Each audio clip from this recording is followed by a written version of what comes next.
everyone, to the R.E.S.T podcast, where our goal is to help each and every one of you displace confusion, chaos, and dis-ease in order to heal and find significance in life. I am your host, Natalie Williams, and I am here with the author of the Reconstitution Method for Healing and Rest, Virginia Dixon. Kiki, I'm glad to have you back to discuss a few things. Yes. Oh my goodness. Well, I just wanted to say that the way that you wrapped up our conversation before was just so perfect, because you mentioned independence and freedom of choice, right? And that freedom of living. And my heart sang when you said that, because you totally got the premise of my work, which is total and complete choice, whether it be of the foods, of when you're eating. And if we rob ourselves of that, how can we live full lives, right? If we can't even make that choice for ourselves. So it comes down to something super simple, like freedom of choice in your fridge, but that translates into this ultimately greater sense of choice and freedom in your life. And so I think that it was just so beautiful to hear that you got that essence from what I was saying. Well, thank you. The soul, the mind, the heart, the will, the conscience of a person and their feelings about things that they need to navigate must be in charge. When the central nervous system, when these addictions kick in, it often becomes a function almost of a central nervous system. They become involuntary functions, as I know is often the case with bulimia, for example. What do you know about bulimia? So I actually had bulimia, and I never even resonated with having bulimia, because I remember I was told I had bulimia and I was like, no, I don't, because I wasn't throwing up. And I think it's also important to know that just because you're not doing what you think is the classic disorder, that doesn't mean you don't have it. I remember someone telling me, yes, but you're restricting and then you're binging and you're doing all these other things. Yes, you do have bulimia. And I think it was for me, and I think for a lot of the women that I work with, it's more so on the obsession around being perfect. And this kind of, I'm not valuable unless I'm absolutely perfect. And so you do all of these things to be perfect. And then there's this recognition that it's like, oh, shoot, I'm still not there. And then so it's like, well, then I'm just going to give up and do all of these things like binge or whatever. And then it's like, no, you feel guilty. And then it's the cycle continues, right? And so did you actually purge? Did you get to the place where you ate and purged? So interestingly enough, I wouldn't say that I was purging, but specialists apparently were saying that I was purging because I was taking diet teas. I was taking pills that were, purging me in other ways. I wasn't, again, physically throwing up, but I was purging. I was over exercising. I was taking things that would flush me out. And that's also why I say that I think, unfortunately, a lot of women are on the spectrum of that. It's like, yeah, maybe you don't have bulimia, but you are. There is that thought of, oh, I'm eating this meal, how am I going to purge it out? And whether it be throwing up or whether it be, okay, well, tomorrow I'm not going to eat, or tomorrow I'm going to go for a long run. And it's not coming from a place of freedom of choice. It's not coming from a place of, I'm going to run today because I feel really good running and I choose to run. It's coming from a place of, I need to run because if not, I'm not lovable. It's not from the want to, it's from I have to be accepted, to be liked.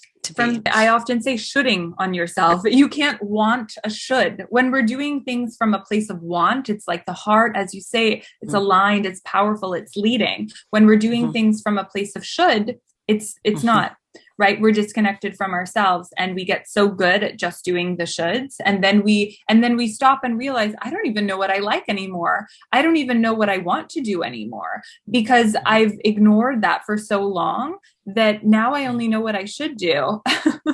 And that's a really sad place to be. But the good news is it's there inside of you.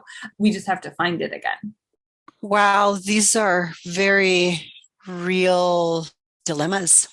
It is. It's sad, especially when I talk to just young, beautiful, intelligent, like wonderful women. And again, and I know it's for men as well. Then they're saying like, I don't even know what I like. I don't know what I want. And it's starting from the food, right? It's like, I don't even know what food I like anymore because I've just been eating what I should be eating, right? Or I don't even know what I want to do with my career. I don't know how to choose partners that I actually like, because there's that sense of that missing of the soul purpose. We've gotten so good at ignoring it and at thinking our way out of things versus feeling our way into things.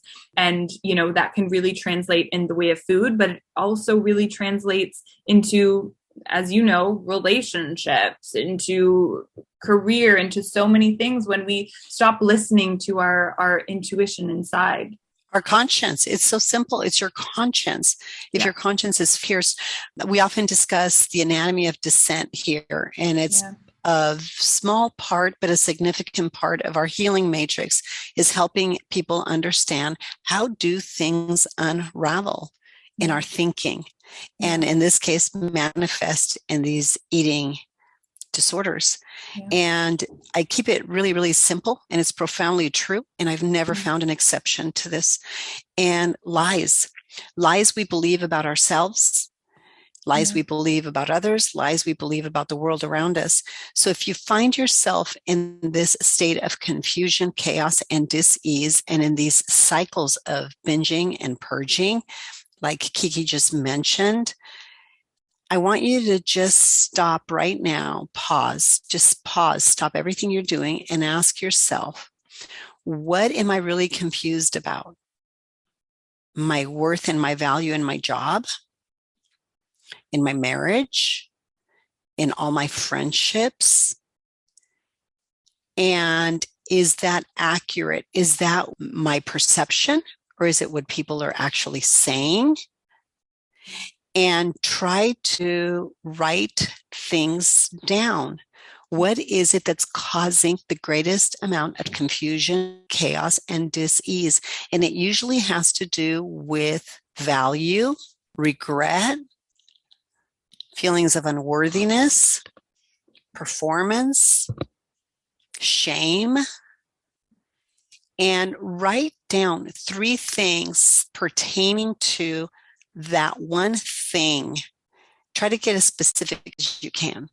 I think if it's pertaining to my capacity to support myself, write 3 things that are causing you confusion, chaos, and dis-ease, and an immense amount of shame and fear about your worth and your value pertaining to your capacity to support yourself without needing somebody. It might be having the courage and the strength to quit a job and follow this dream you have that you've been thinking about, planning for, but you just don't have the courage. What's causing confusion and chaos and disease with that particular thing? Perhaps it's a toxic relationship you're in. Maybe it's a marriage that you're in that you knew was wrong from the beginning, but you were so broken at that time that there's so much confusion, chaos, and disease around that marriage. What are the 3 lies you're believing about? And the reason that's important, because you need to identify the lies in your life to not violate your own conscience. How do we identify these lies? Write them down, pray about them, sit on them, look at them. Go to somebody in your sphere of influence that you trust, that is wise, and pertaining to whatever situation you're processing, and talk to somebody about them after you've prayed about them for about a week. Then go talk to somebody and say, in my estimation, these are the things I'm struggling with. And I'm going to give everyone a hint right now. And I don't usually do this, but I felt compelled to do this with you right now, Kiki. There's 3 lies that will haunt you always. And there's only 3 lies that have the capacity to really take you down. I want, I need, I deserve. That's it. The lust of the eyes, the lust of the flesh, and the pride of life. They're the things that will enslave us and cause us to compromise our deepest convictions. So if you're having a difficult time identifying the lies, say, well, with this job, I wanted it and I was going to get it at any cost. I needed it because I was feeling so low and I was so desperate. I took whatever I could. And I deserved to have that job in spite of all the compromises I made to get it. So there you see that the anatomy of the lies that perhaps have caused you to compromise your conscience right there can indicate, if you know the path in, you can find your way out. So I don't know if that was clear enough, but if it wasn't, what do you think, Kiki? Was that? Oh my goodness. Okay. You're saying exactly what I do with clients, just in different wording. So you say lies that compromise consciousness, right? And I talk about your conscience, which is a property, not exactly. the verb. Yeah. Exactly. And I talk about non-value based beliefs, aka lies, right? Operating in the gut that are running the show, right? And it's like, what lies or non-value based beliefs are you letting drive the bus right now? And it is, the first step is just like you say, it's acknowledging them. It's and you can pray on them, write them down, and really like lean into, okay, is this something that I want to believe? Does this feel true for me? Exactly. And I think this is so important because it transfers the power from external things to an internal locus of control. Because if you can understand that the anatomy of every lie, the reason those lies have access to you is because you are compelled with the I want, I need, I deserve, driven by the central nervous system that's going to take what it wants first. And you must self-govern and say, no, that's not the root of government in my life. That'll run my life to the ground. It's my mind, my heart, my will, my conscience, my very soul that must engage for me to take authority over these addictions. Yeah. Whether it is eating, whether it is drugs, whether it's alcohol, in this case, whether it is food, relationships, it doesn't matter. You can't give in to that impulse. And when you find that those impulses are driving you, I hope everybody listening can say, oh, wait a minute. That's because I wanted, I needed, and I deserved, and I did what I wanted. Well, guess what? That's okay. You have the liberty to do that, but it's going to enslave you. So if you can understand the road in, we can help you quickly find your way out. Is it painful? Yes. But it's not more painful than being in the bondage of an addiction, especially when it's slowly destroying your life, like eating disorders. And I love that you discuss the process in a way that, yes, it's a process, but it's also totally possible. I think that there's this kind of trend now that it's like, we like to dig up our problems and then feel like, then we can't get out. And it's like, oh, but then what about this? And then my ancestors. But as you say, it can actually sometimes be as simple as, you know what, if you know the way in, guess what? There's a way out, right? And we're not saying it's instant, but it's possible for you, regardless of where you're at, right? You have to identify the lies. Exactly. You have to identify the lies that you believed. And by the way, sometimes it is in our early formative years, but our parents didn't know better. They're struggling with the same things you're struggling with. They might manifest differently, but they're taken captive by the I want, I need, I deserve too. Yeah. And it perhaps derailed in some measure their own life. And you were a child in that circumstance. So there was a lot of confusion in what you observed. Yeah. But you remember, you observed all those things as a child, not as an adult, and you did not have all the information. Mm-hmm. So that's why I'm saying, when we can understand that the I want, I need, I deserve is always what gives those lies access to our very soul. Mm-hmm. Guess what? If we can understand that, we can stop at confusion, unwrap that stuff, and then we will not violate our own conscience, which I often refer to as sins. Our sins is when we violate our conscience, we desecrate something sacred about ourselves. And what happens? Then that's where we cover, we hide, and we blame. And with eating disorders, there's so much shame. There's so much self-blame. I think the anatomy of dissent is really clearly and best understood in the context of an eating disorder. You don't need that candy bar. You don't need the salad, but then you want it. You want it. Yeah. I need it. And then I deserve it. Those are the three things. But where is that coming from? Why do I have to have that? Because you need comfort. It's going to bring you a measure of comfort, a measure of, you mentioned it last episode, control. It's going to give you authority over something. And you can't control anything else in your life, but I can control this. But at the same time, your body is saying, please, I'm not well. This doesn't feel good. Your body is speaking to you. Your brain is trying to process the conflict between your soul, your mind, your heart, your will, your conscience, and your body not needing it, wanting it, feeling like it deserves it. The brain is what's trying to reconcile that. And I'll tell you right now, in the work of Dr. Hammer, German New Medicine, and I reference this often, I encourage our listening audience to research the work of Dr. Hammer. When the brain can't reconcile the conflict, that conflict I just described, guess what? To not lose itself and to regulate the magnitude and the pressure of those imbalances, it sends signals to whatever correlating organ is involved in this transaction, and that is going to be where the disease states set in. It's amazing to watch the consequence of unresolved conflicts. They don't just manifest themselves in addictions, they manifest themselves in where those stuck patterns are in the brain. And then the brain, to save the life of the body, will translate the conflict that couldn't be reconciled in the soul nor in the brain. It sends the messages in hopes, and it translates, downloads the conflict into the body. And that's where we begin to understand various disease states like cancer and various autoimmune diseases in the unresolved conflicts that manifest themselves in the anatomy of a person. But it's from not understanding the role of the spirit, the soul, and the body and processing information. So I want to give people authority to heal yourself. So I'm so happy that you brought that up, because I think that it brings hope to even what we were just talking about, right?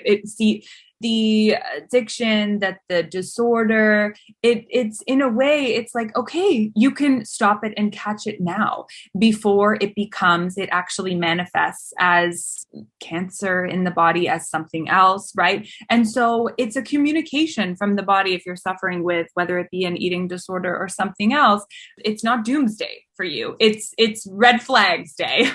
and it's time to, actually address the root cause, which I know your work very, very much does. It gets to the essence of what it is.